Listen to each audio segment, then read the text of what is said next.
but the questions are application based, they're analysis based, they're evaluation based. You literally can't study, you can't memorize that. Students read the prompt and they get so excited because they see something that they know, and then they just start writing. You have to build the skills to answer the questions. You have to be analytical. And they're not actually answering the question that's being asked. Where is the actual answer to the question that I asked you? And they just don't answer the actual question. Read the question. Oh, wait. Read the question. Oh, wait. And read the question. Like, make sure you are answering what they've asked. Instead of writing this 5-paragraph long thing, they can write in 1 paragraph and hit all the information. Students need to recognize that you're not going to be perfect. A lot of students think they have to get the highest score possible in the FRQ to be successful. But in actuality, you just got to beat the nation.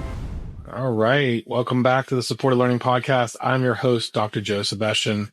I'm joined today by a very special guest, Miss Tiffany Jones. Tiffany, how are you? I'm wonderful. How are you doing today? I'm doing well. Let me give you a proper opening, if that's okay. So what does someone who has graded thousands of AP biology exams know that your kid's teacher doesn't know? Tiffany Jones has spent 7 years inside the College Board scoring room, and she's built a free system that's helped tens of thousands of students crack the AP bio exam. And that's what we're going to be breaking down today. Welcome back to the Supported Learning Podcast. I'm Dr. Joe Sebastian. Families often ask me how to navigate the maze of college prep without wasting thousands of dollars and years of time. And the answer usually involves finding the people who have figured out the rules of the game that the schools aren't telling you. And that's why I'm thrilled to have Tiffany Jones here today. Tiffany is a 15-year AP biology teacher, a College Board AP reader, and an external item writer, and the creator of AP Bio Penguins, a free review platform used by tens of thousands of students that's ranked alongside Khan Academy as one of the top AP bio resources in the country. And we're going to dive into what the exams actually earn, how the exams actually earn points on the AP bio exam, why most students are prepping wrong, and the insider strategies Tiffany has learned from literally grading the test. Tiffany, again, welcome to the show. Thank you. Thank you. I hope I can provide some resources and help y'all out today. Well, I have a couple readers on my our program. It's like our kind of our claim to fame. We have some College Board experts in there, and I've only done it one time, but it is like arguably the best professional development you ever have, and it's a whole different lens of looking at the test. But you're not only grading the test, you're actually writing the test too. Well, I was a student writer for a couple brief years back in 2020. But then I had a child, and it was just kind of hard to keep up with the demands of writing them and also my whole family. Right. Well, you've been doing it for as long as I've been in education, basically. I'm at 16 years, but you've just been AP Bio straight through. So I'm pretty envious of that, because if I could go back into the classroom right now, I probably would take it, because I did love connecting with kids and helping kids that. So I guess if you could take us back to when you first started AP Bio teaching, was that straight out of college? Yes. So I got my bachelor's in biology and chemistry, and then I went straight to a master's program. And then as soon as I got out of the master's, I got hired a week before school started. There was a hiring freeze and no one was hiring. And thankfully I had taught some of the college classes for one of my friends. And so she was my recommender and said, hey, you really want her to teach your AP Bio class. So brand new, never taught before in my life on my own. And I was put into AP Bio, and I was like, okay. I even had 2 of my colleagues' kids in my class, and was like terrified that I was going to somehow screw the whole thing up and they would make 5s. And thankfully they both made 5. So we were okay. Amazing. So right out the bat, impacting kids, but was it kind of like a fake it to a make it approach, or what did you do in that situation? Like, just how, like, you were his first year, just teach one. I did everything I could. I was basically a day ahead of the kids. I stayed up really late trying to, make the PowerPoint, read the book. And I was teaching myself everything as I was teaching the students. And they weren't very happy about that. They went to my administration, but my administration thankfully backed me and said, no. Miss Jones has got it. You got to trust her. And then the kids came back later and were very thankful, because that year, my very first year ever teaching, I had 20% got 5s. So right off the bat, I already had rock star scores. They came back like, we learned way more from you than we ever learned in our college classes. Thank you. And I was like, okay, thank you, so you make it. I'm okay. So AP Bio Penguins kind of started from that struggle. Walk me through how it went from I need help to now I'm helping tens of thousands of kids for free. So it started out where I was in my specialist program for instructional technology, and they talked about using social media potentially. And I was like, I wonder if I can use Instagram. These kids are all over social platforms. Let me try to harness this. So I made an Instagram for my actual classroom, and then Instagram came out with this like quiz option. And it used to be like you could just find out fun things about your favorite people, like what's your favorite color? And I was like, can I modify this to somehow make this instructional? So I did that. I made, quizzes for my kids before our quiz on Monday. They would just have little things on the weekend. And I was like, why am I posting this for my students if I can post this for whoever? So for 2 years, I shared it out with the masses. And I was like, hey, I'm posting this on my school account. Come join me, do some review with me. And I had a couple thousand join, but they were seeing all my school stuff too. And that wasn't really necessary. So in 2020, I made a separate account that was just AP Bio Penguins. That was only going to be the review. And that's kind of where it all started, was Instagram. And then it flourished from there. Got it. Okay. So you've been an AP reader for several years now. For parents who don't know what that means, like explain to us, like what is it like being inside the scoring room? So what happens is that we are trained for about a day or so on the scoring guidelines. So there have been, the higher ups, the question leaders and the table leaders, they've gone and they've argued and they've read sample responses, and they've kind of worked through to find the best scoring guidelines possible for what would appropriately answer the question and then also meet the needs of the students. Because if a student's got some correct idea, then we want to make sure it's included on the scoring guidelines. So then we get trained on the scoring guidelines and then we score. And we score online, so they can have basically paper by paper. We have analysis of how our reading rate is going, how close we are to the norm. And so they're able to see, okay, this teacher is doing a really good job grading. They're, right at the average. They're also able to compare those scores to the multiple choice scores, to kind of figure out how the students are doing. And then we are back read by our question leaders and our table leaders to ensure that it is accurate. So every single paper is a kid, and we take that really to heart. We will read that paper so many times to make sure that we get as many points possible to support the kids, but also to hold everyone accountable to the same standards. Hope I said that's the right way.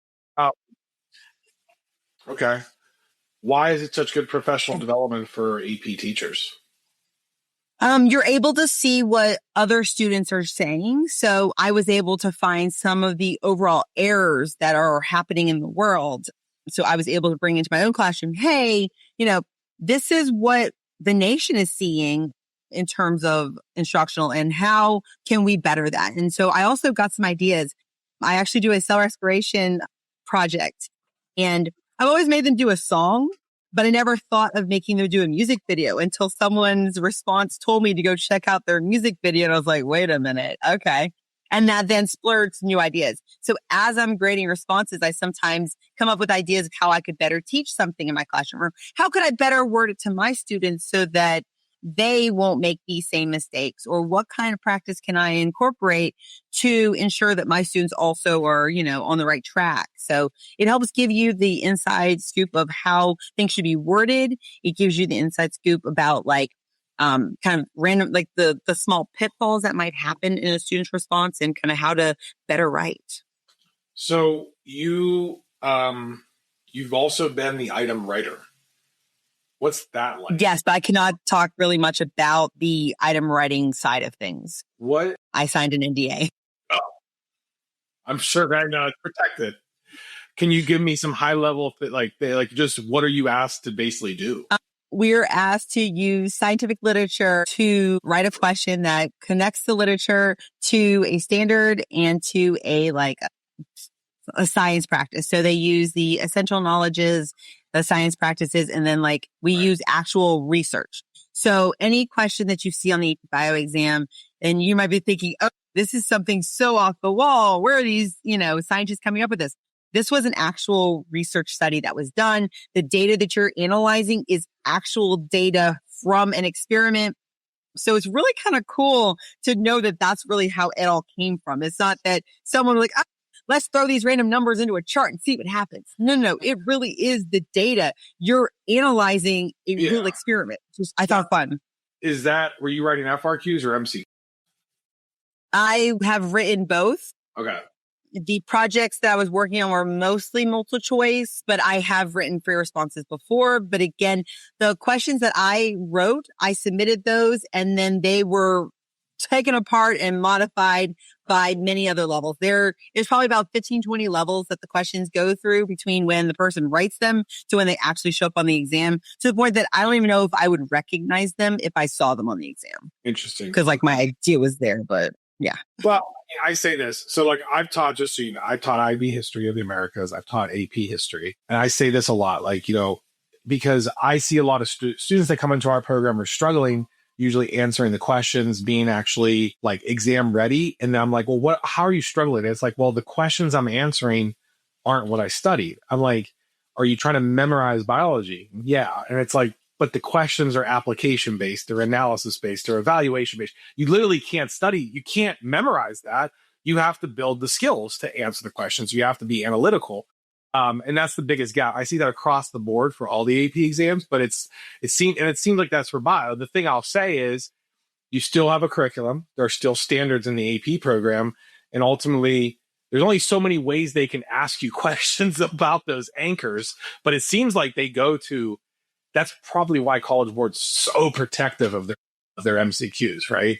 Because it's like, there's not, you really can't find released FRQs many places. Well, the free responses, they release those every year. They give us those ones. Those are the operational exam are released to us. But the multiple choice, you are right, they are not released as often. They were released from 2013 to 2018. We were given all of those as teachers to use within our classroom. But ever since 2020, we've not been given any really to share out with, to work through with our kids. So go to AP Classroom, right? Do it there. Well, they put some stuff in AP Classroom, but you don't know what is actually on the exam and what was not on the exam. So you're just pulling at straws as a teacher trying to go through there. So it's not as helpful as back in the day when we used to be given here is the exam. So you could know that it was appropriately following the percentages that were on the exam. Because in the CED, they tell exactly what percent everything is.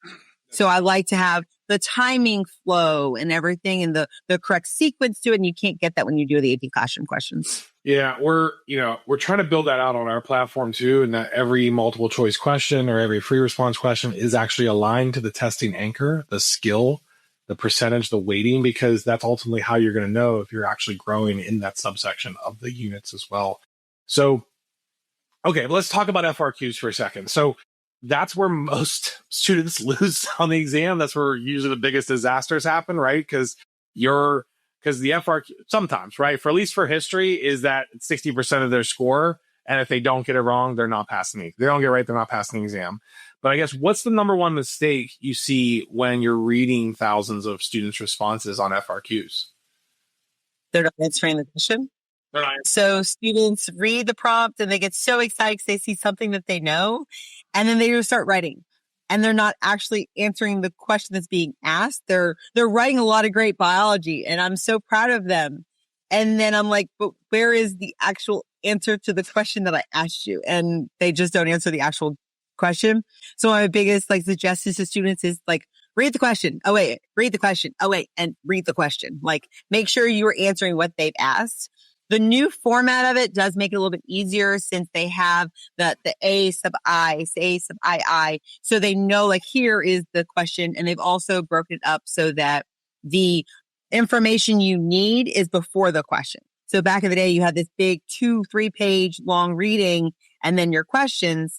And now it's blurb question. So it's a little bit easier for them to flow and kind of make it less of those errors. So walk me through your framework for teaching the FRQs to your kids and how you help prepare them. So we do free responses starting the first week. Every single Wednesday, I do something called a Wonderful Wednesday, and I give them a free response. So usually these are going to be questions that are from the released operational exam, and the students have to write their response, and then they grade themselves first semester, and second semester they grade each other. So by them writing their response and looking over the scoring guidelines themselves, it kind of helps them to see what is College Board expecting of them. In addition, for their corrections, they rewrite the exemplar response. So if you go onto AP Central, you'll see like the exemplars. So these are actual student responses, and they'll tell you how they scored that response.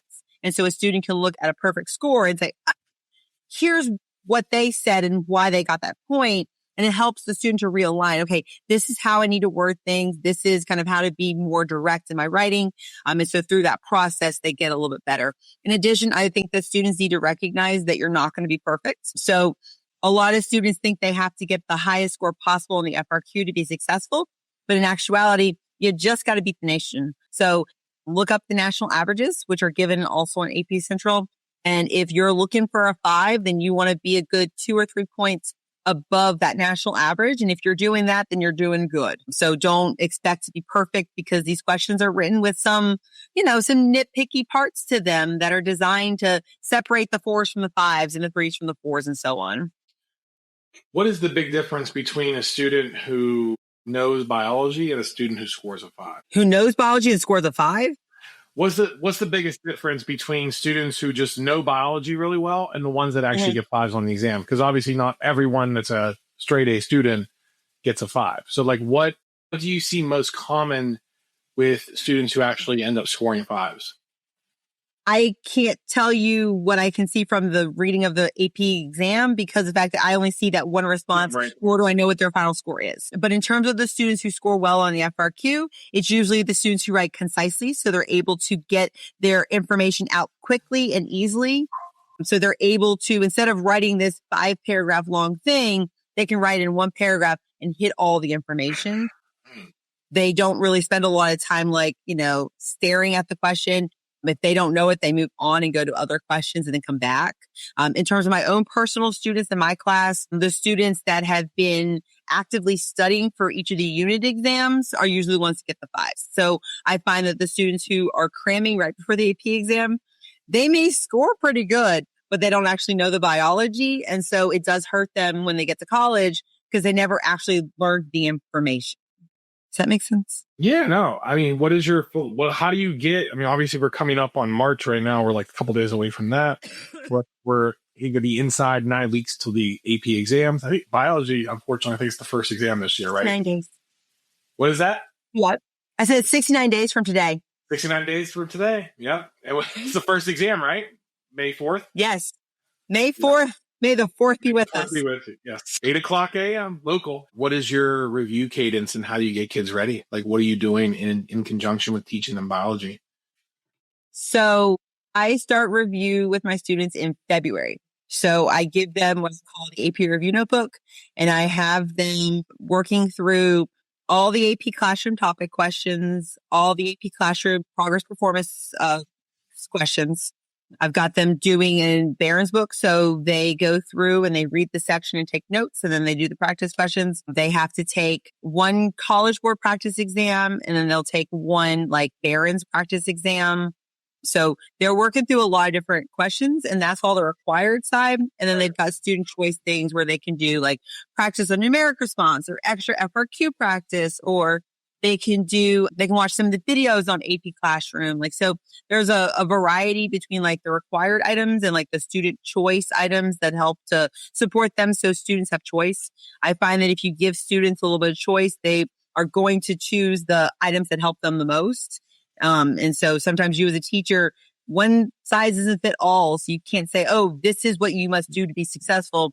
Letting them have that choice and letting them choose the items that are best supporting to them, or the items that will help with their weaknesses kind of is the best idea. And so with the project, I have a couple checkpoints built in, but they get through it all by hopefully May 1st, because I bumped the due date up this year. You created a 396-page review guide? 505. 505. What's in it?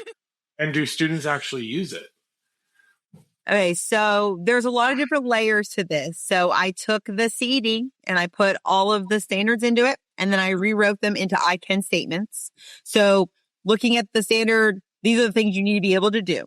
I then took the I can statements and made topic questions. So a bunch of just questions that nitty gritty to see, hey, can you do these things?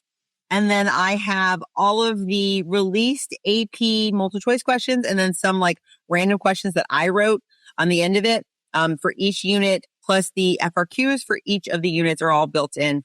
At the end, there's numeric response where I've taken all of the math that's in any FRQ. I've taken all the graph questions and put them all together. And there's like tips and tricks in there. So it's designed to kind of help a student walk through. I've got teachers out there who are like, hey, can I print this for my kids? And like, if you want to print a 500-page document for your students, I guess you can do that. So there are many teachers out there who swear by it and they print it for their students. I personally have broken it down by the different units, and my students use something called a biology study sheet before their unit exams. And they work through all those topic questions and they pick 3 from each topic. And then they do the multiple choice and then a couple of the FRQs. And that's kind of how they review for their unit exam, is by using that biology study sheet. And I will not tell you what I shorthand that to, but I think you can figure out what those letters might spell. Right. What is the biggest mistake you think students make, or you see students make when they're prepping for their AP biology? Mistakes? Yeah. They try to kind of find the fast way. So they try to memorize, or they'll like, I'm going to watch a video at 2 times speed. Well, did you really understand something when you just watched that video at 2 times speed? So I think that a lot of students make the mistake of cramming. So yes, you were able to cram, but did you actually learn anything? Because a lot of colleges may give you credit for it and they may let you skip the class. But if you don't actually know what happened in that introductory class, you're now going to be behind when you get into the next class, which will make that class even harder and potentially give you a lower grade in that class than you would have had otherwise. So I think my personal opinion is learning the information, working through it slowly, which is why I start the Instagram review in February, because we're slowly working through each unit, each topic, so that we're not cramming, we're not waiting to the last minute, we're not overwhelming ourselves. A lot of these students have more than one AP class. So by giving them a longer time to study, it helps them to, break it apart and really get to the important parts. What about parents? About how to support them? Yeah. I think parents put too much stress on their students. They say you must make a 5 on this exam. Not everyone's going to make a 5. And I think that it's important for them to realize that as long as you're doing your best is enough. Now, your best is not sitting there watching TV all day, but like if you are, sitting down and you're studying for a little bit each night, you're taking notes, you're working through it, you're doing practice questions. A 3 is still college credit. A 4 is still college credit. I think that sometimes parents put too much stress on their kids, that their kid feels like they have to be perfect. And Right. You don't have to be perfect. A score of a 5 AP exam is not a 90%. Like it can be, I think probably 80% or so can still be a 5 on that exam. So you don't have to get every question right. You can make mistakes. You are human just like everyone else. So I think that, not overwhelming your students. So many parents are pressuring with my child's to be a doctor, the BSND program. They want that perfection in bio and chemistry. I mean, I think that's I hear a lot of that in the calls that I have. And so I have a lot of students who have scored a 3 on the exam and they went on to be doctors and brain surgeons, and they're doing phenomenal. And at no point is anyone going to sit there and go, so what did you make on your AP bio exam in high school? No one's going to ask that. When you're sitting in that college class and you're sitting next to someone else, you're not going to be comparing your AP scores with each other. You both got to the same place. You're both going to be successful. You're both rock stars. I think that we put too much stress on students sometimes. Is AP Bio one of the hardest AP exams? It doesn't have the highest pass rate, but it doesn't have the lowest. So depending on some people, they say is one of the hardest. I find it to be an attainable science. So there's not this outrageous math that you have to be able to do, but it's not as logical as some of the AP sciences. So I find it to kind of be a middle of the road AP class. It's, it is a useful course to take because most colleges are going to, use biology as either your prerequisites for some of your higher level classes, or you can get your science done out of the way. There's somebody who graduated from my school who went on to be a chef, and thankfully all of his AP classes just counted. So he only had to do 2 years of college because all of his AP sciences were his sciences for college. So it is helpful no matter if you're planning to be a doctor or not. What, I guess if we could play devil's advocate for a second. Well, actually, let me ask you this. How is AI changing what you're doing right now? I don't use a lot of AI in my classroom. The students have asked like, hey, how could I use AI? And I've said you could potentially put in the standards and then ask it to write you questions. And some of the questions that it has written are good and some of them are not so good. So I think that a student who's needing to review, they could use AI to, give them a starting point for some questions to ask. Because if you are looking through questions and you're finding, I'm not getting this information right, it gives you somewhere, oh, I need to study this topic. So it does allow students a little bit of success there. Wayground is an application that I use. And so they've got AI built in, so I can put a video in and then it will put like practice questions in for me, which I found to be helpful as a teacher. I know I should use AI a little bit more than I do, but I find AI to be more of a tool. Like in math, you use a calculator. So I find that AI should be a tool to assist you, not to replace you. Sorry. I like that. So I guess playing devil's advocate, because obviously you built a lot of free resources for kids to use, but some parents might say they need a real tutor, not just like a free resource or an Instagram account. How would you respond? Some students do need one-on-one help, and I can see why you would probably need that additional assistance because every student is different. So I would recommend that you reach out to the school and find a student that was successful in the class previous year and see if they're available to tutor your child. Oftentimes teachers have after-school tutorials, so you could find out, hey, how could my, student come to your after-school tutorial? I am a firm believer in free stuff. So if you can go to your teacher to get additional help, if you can go to another AP teacher at the same school, most schools have more than one teacher teaching AP Bio, or maybe there's a teacher who no longer teaches AP Bio, but they did it in the past. So biology is not really a hard subject. So there's a lot of teachers out there who could probably assist you, even if it's not your teacher. So reaching out and finding local resources, I think is helpful, because they've been through your teacher before, or your teacher is, of course, your teacher. So that's what I think, if they can't use my resources. Let's shift gears. We're going to shift gears to lightning round. So this requires, you don't have to offer explanations. Lightning. We're just gonna fire off questions. That sound good? Okay. I'll do my best. Okay. All right. Most overrated AP Bio study strategy right now. Or do I need to explain? Sorry. You don't have to. If you want to, you can. Overused strategy is that they just watch YouTube videos or they just doom scroll videos, which is not helpful because it's a passive process. To learn, you need to have an active process. So either you need to summarize those videos after you watch them, or you want to pause them periodically, and ask yourself questions over the information, or do something to say, did I learn what I was supposed to learn in this video? How about one thing parents overthink about AP Bio? Overthink? Like what the parents overthink? Yeah. Oh gosh. You didn't ask me this in advance. Oh my gosh. Sorry. So things that parents overthink. They think that, oh, it's biology. I did this and it should be easy. So not everything is like it was when you were in school.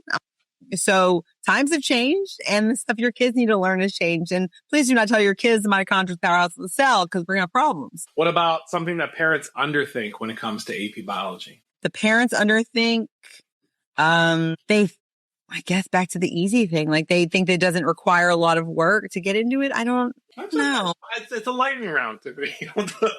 You're good. How about this? If you could whisper one piece of advice to a parent of a freshman considering AP Biology, what would it be? Balance. Do not try to tell your student that they need to take 4 or 5 AP classes their freshman year. It should be about 1 to 2 classes that you would take during your freshman year, like 2 to 3 your sophomore year, 3 to 4. Like you should never really be taking more than 4 AP classes. Depending on your school. Some schools take 6 classes, some take 8, but you really should not be taking more than 4 AP classes. This is a college class, which means it is college work. And in college, you have a lot of free time to do your work, but in high school, you do not. High school, you're sitting in a room for 8 hours a day you're learning, and then you go home and you've got hours of homework to do. So I think that could be going back to what these parents overthink and underthink. That like the amount of work that's required, because taking AP class is exceptional amount of work. Best free resource for AP Bio that most people don't know about besides yours? See, everyone keeps going to the paywalls. So I'm going to say YouTube. So on YouTube, there's a lot of teachers out there who have flipped their classrooms. So you can find a YouTuber that makes sense to you, someone that, speaks to you. Just because everyone suggests somebody doesn't mean that's the best. I love Paul Anderson. He is phenomenal, both in bio, but he stopped making his videos, 10 years ago? So you would want to be following and using someone who's using the current CED. Yes, biology hasn't changed too much. And yes, his videos are phenomenal. Don't get me wrong.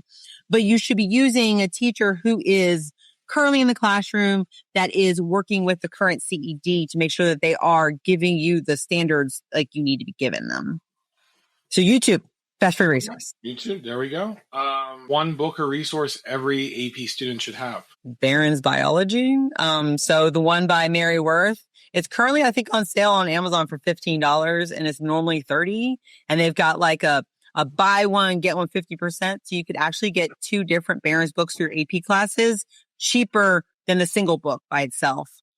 So I'm a firm believer in Barron's, but everyone should have a review book, I guess is a better statement. Yeah. Go to a bookstore, look at the Princeton, look at the Barron's, look at 5 Steps to 5, whatever the ones that you can find, and read through a section your teacher hasn't taught yet. And whichever one speaks to you and makes it so that you better understand, that's the book to get.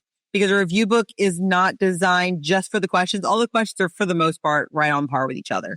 It's the content that's in it. And why would you buy a book just for the questions? You're buying a review book to review the information and to see it in a chunked, more seamless way to read. Not more seamless, but like a more streamlined way to read. So, okay. Review books. I love the review books too. So, Tiffany, this has been incredible. I appreciate you coming in your classroom. I know parents are going to want to go deeper. Where is the best place for them to find you, find your resources? Where should they check you out first? So the easiest place to find my resources is on apbiopenguins.weebly.com, or you could just Google AP Bio Penguins and I will probably pop up. In terms of contacting me, I am really good at responding to the messages on my Instagram. I have a little question box at the end of my story each day, and the kids are like asking their questions in there. So Instagram, AP Bio Penguins, and then my website, apbiopenguins.weebly.com are the 2 main places to find me. All my YouTube videos are linked on my website and all organized on my website. Because if you go to YouTube, you're probably just going to see a whole long string of videos. So it's at least more organized on the website. All right. And before we wrap, what's one thing you want people to remember from this conversation? You're dressed for success. Leave it all on the test. And no matter what happens, I'm proud of you. Oh, nice. Appreciate that.